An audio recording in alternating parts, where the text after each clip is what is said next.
मेहनत करनी पड़ेगी ये सारी। पीयू क्या करा रहे हो काम? सही से नहीं लगाया, वो दोबारा लगाओ।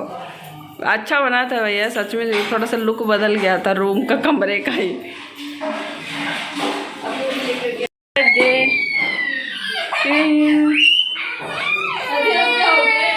ಗುಡ್ ಈವ್ನಿಂಗ್ ಫ್ರೆಂಡ್ಸ್, ಎಲ್ಲರೂ ಹೆಂಗಿದ್ರಿ? ಐ ಹೋಪ್ ಎಲ್ಲರೂ ಚಲೋದ್ರಿ ಅಂತ ಅನ್ಕೋತೀನಿ. ಸಂಜೆ 5 ಗಂಟೆ ಆಗಿದೆ, ಆಜಾರ್ ನಡೀಲಿಕ್ಕತ್ತದ. ಇಷ್ಟೊತ್ತ ಮಲ್ಕೊಂಡಿದ್ದೆ ನಾನು, ಈಗ ಎದ್ದೀನಿ. ಪಾಪು ಇನ್ನೂ ಮಲ್ಕೊಂಡಾನ. ನಾವು ಇನ್ನೂ ಲಕ್ನೋದಾಗದೇವಿ, ನಾಳೆ ಹೊರಡ್ತೇವೆ ಇಲ್ಲಿಂದ. ಹಬ್ಬ ಎಲ್ಲ ಆಯಿತು, ಬಟ್ ಹಬ್ಬದಾಗ ಅವರೇ ಇಲ್ಲ, ನಮ್ಮ ಮನೆಯವರು ಬಂದಿದ್ದರು, ಹೋದರು. ಅವ್ರದ್ದು ಡ್ಯೂಟಿ ಹಾಕಿದ್ರು. ಸೊ ಯೋಗಿಯವ್ರು ಬರ್ಲಿಕ್ಕತ್ತಿದ್ರು ಆಗ್ರಾಕ. ಸೊ ಹೀಗಾಗಿ ಅವ್ರ ಡ್ಯೂಟಿ ಇತ್ತು. ಸೊ ಅವ್ರು ಅಲ್ಲಿ ಹೋದರು, ನಾವಿಲ್ಲೇ ಅದೇವಿ ಇನ್ನೂ. ಅವ್ರು ಬಂದು ಇವತ್ತು ಸಂಜೆಗೆ ಬರ್ತಾರೆ. ಸೊ ಬಂದು ನಮ್ಮನ್ನು ಕರ್ಕೊಂಡು ಹೋಗ್ತಾರೆ. ಓಕೆ, ಒಂದು ಈ ದೀಪಾವಳಿ ಮಾಡ್ದಂಗೆ ಆಗದೆ ಇರೋ ಕೂಡ ಆಯ್ತು.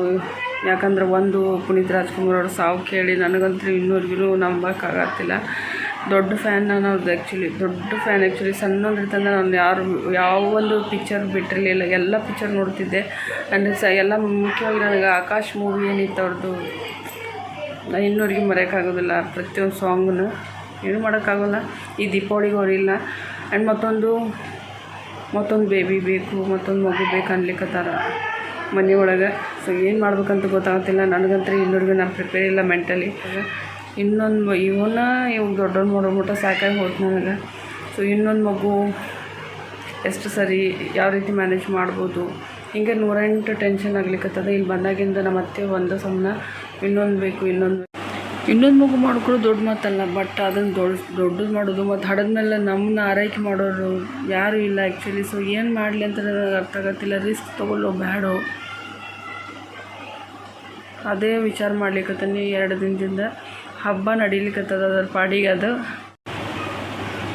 ಒಂದನೇದು ಡೆಲಿವರಿಗೆ ನಾನು ನಮ್ಮ ತಾಯಿ ಮನೆ ಬಂದಿದ್ದೆ. ಬಟ್ ಈಗ 2ನೇ ಡೆಲಿವರಿಗೆ ಅಲ್ಲಿ ಬರೋ ಹಂಗಿಲ್ಲ ನಾನು. ಏನೋ ಹಾಗೆ ಸ್ವಲ್ಪ ಮನಸ್ತಾಪ ಎಲ್ಲರದು. ಸೊ ಹೀಗಾಗಿ ಎಲ್ಲರನ್ನೂ ಅವ್ರವ್ರ ಪಾಡಿಗೆ ಅವ್ರವ್ರ ಖುಷಿಗೆ ಬಿಟ್ಬಿಟ್ಟಿನಿ ನಾನು ಆಲ್ಮೋಸ್ಟ್. ಈಗ ಸೆಕೆಂಡ್ ಅಕಸ್ಮಾತ್ ನಾನು ಪ್ರೆಗ್ನೆಂಟ್ ಆದರೂ ನೋಡೋರು ಯಾರೂ ಇಲ್ಲ. ನಾನು ಡೆಲಿವರಿ ಆದ ತಕ್ಷಣ ನನ್ನ ಮಗನ ನಾನೇ ನೋಡ್ಕೋಬೇಕು ಫಸ್ಟ್ ಆಫ್ ಆಲ್. ಸೊ ಹೆಂಗೆ ಮ್ಯಾನೇಜ್ ಮಾಡೋಕ್ಕಾಗುತ್ತೆ? 1 ತಿಂಗಳಾದರೂ ನನಗೆ ಬೆಡ್ ರೆಸ್ಟ್ ಬೇಕು ಆ ಟೈಮ್ನಾಗ. ಪಾಪು ನೋಡ್ಕೊಳ್ಳೋರು ಯಾರು, ಅದನ್ನು ಜಳಕ ಮಾಡಿಸೋದು ಯಾರು? ಒಂದು ನಮ್ಮ ಮನೆಯವ್ರು ಮಾಡಬೇಕು, ಇಲ್ಲಾಂದ್ರೆ ನಾನು ಮಾಡಬೇಕೀಗ. ಹೆಂಗೆ ನಿಭಾಯಿಸ್ತೀನಿ ಅಂತ ಗೊತ್ತಿಲ್ಲ. ಬಟ್ ಇನ್ನೊಂದು ಮಗು ಇರಲಿ ಅಂತ ಅನ್ನೋದು ಅಷ್ಟು ಮನೆಯೊಳಗೆ ಎಲ್ಲರೂ. ಓಕೆ, ಇದ್ರ ಬಗ್ಗೆ ಎಲ್ಲೂ ವಿಚಾರ ಮಾಡಿ ನೋಡೋಣ ಏನಾಗುತ್ತೆ ಅಂಥೇಳಿ. ಇಲ್ಲಿ ನಾನು ಸಂಜೆ 6 ಗಂಟೆಗಿದೆ. ನಾನು ಆಲ್ರೆಡಿ ರಂಗೋಲಿ ಹಾಕೀನಿ. ರಂಗೋಲಿ ಅಂತಲ್ಲ ಇದು, ಆ್ಯಕ್ಚುಲಿ ನನಗೆ ರಂಗೋಲಿ ಹಾಕೋಕ್ಕೆ ಬರೋದಿಲ್ಲ. ಬಟ್ ಆದರೂ ಸ್ವಲ್ಪ ರಂಗೋಲಿ ಹಾಕಿ, ಸ್ವಲ್ಪ ಡೆಕೋರೇಟೆಡ್ ಏನು ಫ್ಲವರ್ಸ್ ಸಿಗ್ತಾವಲ್ಲ ಅವ್ನ ಹಾಕಿ ನಾನು ಇಲ್ಲಿ ರೆಡಿ ಮಾಡೀನಿ. ಹೆಂಗೆ ಅನ್ಸಾತೈತೆ ಅಂತ ನಂಗೆ ಹೇಳ್ರಿ. ಆ್ಯಂಡ್ ಇದ್ರ ಜೊತೆಗೆ ನಾನು ಫಸ್ಟ್ ಟೈಮ್ ಏನು ಮದುವೆ ಆದಮೇಲೆ ನನ್ನ ತವ್ರ ಮನೆ ಬಂದಿದ್ದೆ ಕರ್ನಾಟಕಕ್ಕೆ. ಸೊ ಆವಾಗ ನನಗೆ ಈ ಸೀರೆ ಕೊಟ್ಟಿದ್ದರು. ಈ ಸೀರೆ ಆಲ್ಮೋಸ್ಟ್ ಪಾಪ್ಯುಲರ್ ಅದ.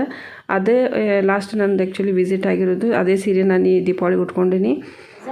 ರಾತ್ರಿ 10 ಗಂಟೆಗೆ ಇವ್ರ ಪಪ್ಪ ಬಂದರು. ಸೊ ಬಂದ ಮೇಲೆ ನಾವು ಎಲ್ಲ ಪಟಾಕಿನೆಲ್ಲ ಹೊಡೆದ್ವಿ. ಸೊ ಫಸ್ಟಿಗೆ ಏನು ನಾವು ಇದು ಒಂದು ಸಾರಿ ವಿಮಾನ ಕಡೆಯಿಂದ ಮಾಡ್ಸಕತ್ತಿದ್ದು, ಅವ್ರು ತುಂಬ ಹೆದರಾಕತ್ತಿದ್ದ. ಬಟ್ ಆದರೆ ನೆಕ್ಸ್ಟ್ ಟೈಮ್ ಅವ್ರ ಪಪ್ಪ ಕೈ ಹಿಡಿದು ಇದನ್ನು ಮಾಡಿಸಿದ್ರು. ತುಂಬ ಚೆನ್ನಾಗವ ಈ ಸಾರಿ. ಚೆನ್ನಾಗಿ ಮುಂದೆ ಹೋಗಿ ಇದನ್ನು ಹಾರ್ಸಕತ್ತಿದ್ದ ಪಟಾಕ್ಷಿನೆಲ್ಲ. ಫಸ್ಟಿಗೆ ಹೆದರಾತಿದ್ದ, ಭಾಳ ಹೆದರಾತಿದ್ದ. ಎಷ್ಟು ಹೆದರಾತಿದ್ದ ಅಂತಂದರೆ ಅಳಕ್ಕೆ ಶುರು ಮಾಡಿದ್ದ. ಬಟ್ ಆದರೆ ಈಗ ಸ್ವಲ್ಪ ಇದನ್ನು ಆಡಾಕತ್ತಾನ.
ಮಾರನೇ ದಿನ ಸಂಜೆ 6 ಗಂಟೆಗೆ ಮನೆಯಲ್ಲಿ ಪೂಜೆ ಇತ್ತು. ನಾನು ಪೂಜೆದೆಲ್ಲ ಇಲ್ಲಿ ವ್ಲಾಗ್ ಮಾಡಿಲ್ಲ, ಶೂಟ್ ಮಾಡೋಕ್ಕಾಗಿಲ್ಲ.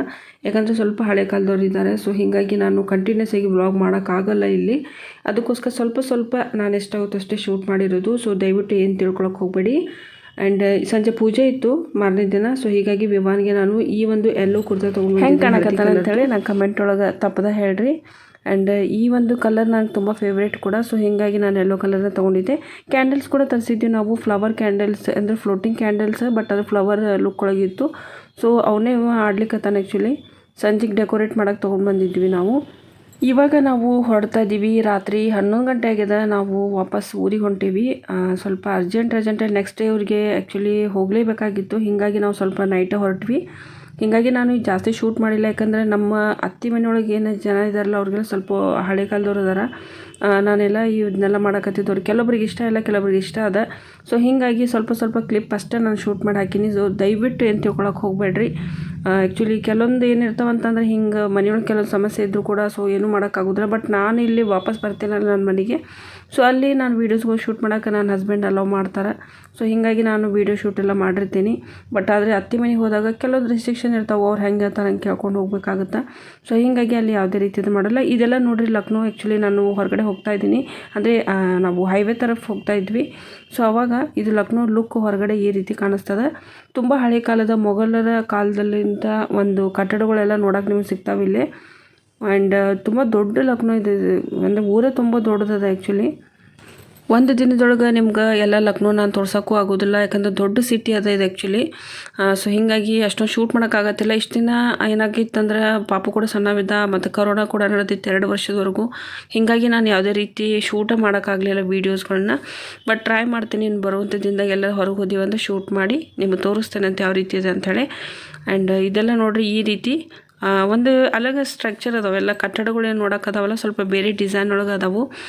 ತುಂಬ ಚೆನ್ನಾಗಿ ಕಾಣಿಸುತ್ತಿದ್ದು. ದೀಪಾವಳಿ ಟೈಮ್ ಬೇರೆ, ಅದ್ರ ಬೇರೆ ಜೊತೆಗೆ ಇವಾಗ ತುಂಬ ಚಳಿ ಇತ್ತು. ರಾತ್ರಿ 11 ಗಂಟೆಗೆ ನೀವು ನೋಡ್ಬೋದು ಮಬ್ಬು ಸ್ಟಾರ್ಟ್ ಆಗ್ಯದ. 11 ಗಂಟೆಗೆನ ಇಲ್ಲಿ ಮಧ್ಯಮ ಕುಟುಂಬದವ್ರು ಕೂಡ ಬಂದಿದ್ರು. ನಾರ್ತ್ ಇಂಡಿಯಾದ ತುಂಬಾ ಚಳಿ ಅನ್ಲಿಕ್ಕತ್ತಿದ್ರು. ನಾರ್ತ್ ಇಂಡಿಯಾದಾಗ ಈಗ ಚಳಿ ಸ್ಟಾರ್ಟ್ ಆಗ್ಯದ. ನಿಲ್ಲಕ್ಕೆ ಕೂಡ ಆಗೋದಿಲ್ಲ. ತುಂಬ ಥಂಡಿ ಇರ್ತದೆ ಇಲ್ಲಿ. ಈ ಕಡೆ ಚಳಿಗಾಲಕ್ಕಂತಲೇ ಬೇರೆ ಥರದ ಬಟ್ಟೆ ಸಿಗ್ತಾವೆ. ಅವು ಬಟ್ಟೆ ತೊಗೊಂಡು ಹಾಕ್ಕೋಬೇಕು ನೀವು. ಇನ್ನರ್ಸ್ ಅಂತ ಬರ್ತಾವೆ ಕೂಡ. ಸೊ ಅವ್ನು ಕೂಡ ಫಸ್ಟಿಗೆ ಹಾಕ್ಕೊಂಡು ನಂತರ ಮೇಲಿನ ಬಟ್ಟೆ ಹಾಕ್ಕೋಬೇಕು. ಅಂದರೆ ಒಂದು 2 ರಿಂದ 3 ಲೇಯರ್ ಆದರೂ ನೀವು ಬಟ್ಟೆ ಹಾಕ್ಕೊಳ್ಳೇಬೇಕು. ಒಂದು ಡ್ರೆಸ್, ನೆಕ್ಸ್ಟ್ ಒಂದು ಡ್ರೆಸ್, ಅದಾದಮೇಲೆ ಒಂದು ಡ್ರೆಸ್, ಈ ರೀತಿ 3 ಡ್ರೆಸ್ ಹಾಕೋತೀವಿ ನಾವು. ಸೊ ಇದು ನೋಡಿರಿ ಈ ರೀತಿ ಹೊರಗಡೆ ಕಾಣಿಸ್ತದೆ ಲಕ್ನೋ. ತೋರಿಸ್ತಾನೆ ನಾನು ನಿಮಗೆ. ಹೋಗ್ತಾ ಇದ್ದೀನಿ. ಆಲ್ಮೋಸ್ಟ್ ಎಷ್ಟಾಗುತ್ತೆ ಅಷ್ಟು ಕವರ್ ಮಾಡಿದ್ದೀನಿ ನಾನು ಈ ವಿಡಿಯೋದೊಳಗೆ. ಇದು ಹಾತಿ ಪಾರ್ಕ್ ಅಂತ ಹೇಳ್ತಾರೆ. ಇದನ್ನು ಮಾಯಾವತಿಯವ್ರು ಕಟ್ಟಿಸಿರೋದು. ತುಂಬ ಫೇಮಸ್ ಪಾರ್ಕ್ ಅದ, ಹಾತಿ ಪಾರ್ಕ್ ಅಂತ ಹೇಳ್ತಾರೆ. ನೀವು ಸರ್ಚ್ ಮಾಡಿದ್ರೆ ನಿಮಗೆ ಯೂಟ್ಯೂಬ್ನಾಗ ಗೊತ್ತಾಗ್ತದೆ. ಎಷ್ಟು ಎಕ್ಕಡ್ ಜಮೀನೊಳಗೆ ಇದು ಹಾತಿ ಪಾರ್ಕ್ನ ನಿರ್ಮಾಣ ಮಾಡ್ಯಾರ ಮಾಯಾವತಿಯವರು. ಯಾವಾಗ ಅವರು ಸರ್ಕಾರ ಇತ್ತು ಆವಾಗ. ಸೊ ಇದು ಅದೇ ಪಾರ್ಕ್. ಇದಿಷ್ಟು ಕಾಂಪೌಂಡ್ ಏನು ತೋರಿಸ್ಲಿಕ್ಕತ್ತೇನೆ ಇಷ್ಟು ವಿಡಿಯೋದೊಳಗೆ. ಇದಿಷ್ಟು ಇನ್ನೂ ಕವರ್ ಮಾಡೋಕ್ಕಾಗಿಲ್ಲ ನಾನು ಆ್ಯಕ್ಚುಲಿ. ಒಳಗಡೆ ನೆಕ್ಸ್ಟ್ ಯಾವಾಗಾದರೂ ಟೈಮ್ ಸಿಕ್ಕಾಗ ಖಂಡಿತವಾಗ್ಲೂ ನಿಮ್ಗೆ ಈ ಪಾರ್ಕ್ ಒಳಗಡೆ ಏನೇನದ ಅಂತೆಲ್ಲ ತೋರಿಸ್ತೀನಿ ನಾನು ನಿಮ್ಗೆ. ನಾವಿರೋದು ಲಕ್ನೋದ ಮೇನ್ ಸಿಟಿ ಒಳಗೆ ಇರ್ತೀವಿ. ಸೊ ಹೀಗಾಗಿ ನಾವು ಲಕ್ನೋ ಬಿಟ್ಟು ಹೊರಗಡೆ ನಾವು ಹೈವೇ ಮಟ್ಟ ಬರೋಕೆ ತುಂಬ ಟೈಮ್ ಹಿಡಿತದೆ. ಇನ್ನೂ ನಾವು ಹೈವೇ ಕ್ರಾಸ್ ಮಾಡಿಲ್ಲ. ಸೊ ಹೈವೇ ಮುಟ್ಟಾಕತ್ತೀವಿ ಆ್ಯಕ್ಚುಲಿ. ಸೊ ಅಲ್ಲಿವರೆಗೂ ಇದೆಲ್ಲ ಸೀನ್ ಆ್ಯಕ್ಚುಲಿ ನಾನು ಕವರ್ ಮಾಡಿರೋದು. ನಾವು ಹಬ್ಬನ ಆಚರಿಸ್ಲಿಕ್ಕತ್ತೀವಲ್ಲ, ಈ ಮನೆ ನಮ್ಮ ಮುತ್ತಾತ ನಮ್ಮ ಅತ್ತೆ ಏನು ಮದುವೆ ಮಾಡ್ಕೊಂಬಂದಿದ್ರು ಹೊಸದಾಗ ಆ ಮನೆ ಇದೆ ಆ್ಯಕ್ಚುಲಿ. ನಮ್ಮ ಇನ್ನೂ 2-3 ಮನೆ ಅದಾವೆ ಆ್ಯಕ್ಚುಲಿ ಲಕ್ನೋದಾಗ ಮೇನ್ ಸಿಟಿ ಒಳಗೆ. ಬಟ್ ಆದ್ರೆ ಅಲ್ಲಿ ನಾವು ಹಬ್ಬನ ಆಚರಿಸೋದಿಲ್ಲ. ಯಾವಾಗಿಂದ ನಮ್ಮ ಮಾವನವ್ರು ಇಲ್ಲ. ಸೊ ಅವಾಗಿಂದ ನಾವು ಹಳೆ ಮನೆಗೆ ಬಂದೀವಿ. ನಮ್ಮ ಅತ್ತೆಯವ್ರು ಇರೋದು ಹಳೆ ಮನೆಯೊಳಗೆ ಇರ್ತಾರೆ ಈಗ. ಅವ್ರಿಗೆ ಯಾಕೋ ಅಲ್ಲಿ ಸಮಾಧಾನ ಅನ್ನಿಸ್ತದೆ ಅಂತ ಹೇಳ್ತಾರೆ. ಹೀಗಾಗಿ ನಾವು ಮಾಡೋ ಹಬ್ಬ ಎಲ್ಲ ಅದೇ ಜಾಗದಾಗ ಮಾಡ್ತೀವಿ. ಆ್ಯಂಡ್ ಬಾಕಿ ಎಲ್ಲರೂ ರಜಾ ತೊಗೊಂಡು ಬರ್ತಾರೆ. ಒಂದು 2-3 ದಿನಕ್ಕೆ ಎಲ್ಲರೂ ಹಬ್ಬ ಮಾಡ್ತೀವಿ. ನಂತರ ಎಲ್ಲರೂ ಅವ್ರವ್ರ ಪಾಡಿಗೆ ಅವ್ರವ್ರ ವರ್ಕಿಗೆ ಮತ್ತೆ ವಾಪಸ್ ಹೋಗ್ತಾರೆ. ರಾತ್ರಿ 1 ಗಂಟೆ ಆಗಿದೆ. ಸೊ ನಾವು ಇವಾಗ ಮುಟ್ಟಿದ್ವಿ ನಮ್ಮ ಊರನ್ನ. ಸೊ ಆಲ್ಮೋಸ್ಟ್ ಇವಾಗ ಎಂಟ್ರಿ ಮಾಡ್ಲಿಕ್ಕತ್ತೀವಿ ಊರೊಳಗೆ. ಸೊ ಟೋಲ್ ಅದ ಇದು. ಸೊ ಇದನ್ನು ನೆಕ್ಸ್ಟ್ ಕ್ರಾಸ್ ಮಾಡಿದ್ವಿ ಅಂದರೆ ಜಸ್ಟ್ ಒಂದು 20 ನಿಮಿಷ ಆಗುತ್ತೆ ಅಲ್ಲಿಂದ. ಸೊ ಸೀದಾ ನಾವು ನಮ್ಮ ಮನೆಗೆ ಮುಟ್ತೀವಿ. ಮೇ ಬಿ ಹೋದ್ಮೇಲೆ ಕೂಡ ನಾನು ವೀಡಿಯೋ ಶೂಟ್ ಮಾಡಿದರೆ ಮಾಡ್ತೇಕಿಲ್ಲ. ರಾತ್ರಿ ತುಂಬ ಆಗೈತಿ. ಸೊ ಹೀಗಾಗಿ ನಾಳೆ ನಾನು ನಿಮ್ಮ ಜೊತೆ ಮಾತಾಡ್ತೀನಿ. ಮಾರ್ನಿಂಗ್ ಎಲ್ರಿಗೂ. ಸೊ ಈಗ ನಿನ್ನೆ ರಾತ್ರಿ ನಾವು ವ್ಲಾಗ್ ಕಂಟಿನ್ಯೂ ಮಾಡ್ಬೇಕಾಯ್ತು, ಮಾಡೋಕ್ಕಾಗಲಿಲ್ಲ. So morning ಮಾಡ್ಲಿಕ್ಕತ್ತೀನಿ. ಮಾರ್ನಿಂಗ್ ಅಂದ್ರೆ ಮಧ್ಯಾಹ್ನ 12 ಗಂಟೆ ಆಯಿತು. ಇವರು ಆಫೀಸ್ ಇವಾಗ ನಾನು ಬ್ಲಾಗ್ ಕಂಟಿನ್ಯೂ ಮಾಡ್ಲಿಕ್ಕತ್ತೀನಿ. ನಮ್ಮ ದೀಪಾವಳಿ ಈ ರೀತಿ ಆಚರಣೆ ಆಯಿತು ಆಲ್ಮೋಸ್ಟು. ನೀವೆಲ್ಲ ಹೆಂಗೆ ಆಚರಿಸಿದ್ರಿ ಅಂತ ಹೇಳಿ ನನಗೆ ಕಮೆಂಟಲ್ಲಿ ತಿಳಿಸ್ರಿ. ಓಕೆ, ಸೊ ಮುಂದಿನ ವಿಡಿಯೋದ ನಾನು ಮತ್ತೆ ಸಿಗ್ತೀನಿ ಅಂತ ಈ ವಿಡಿಯೋನ ಇಲ್ಲೇ ಕ್ಲೋಸ್ ಮಾಡ್ಲಿಕ್ಕತ್ತೀನಿ. ಮುಂದಿನ ವಿಡಿಯೋದ ಮತ್ತೆ ಸಿಗ್ತೀನಿ ಅಂತ. ಅಲ್ಲಿವರೆಗೂ ನಮಸ್ಕಾರ.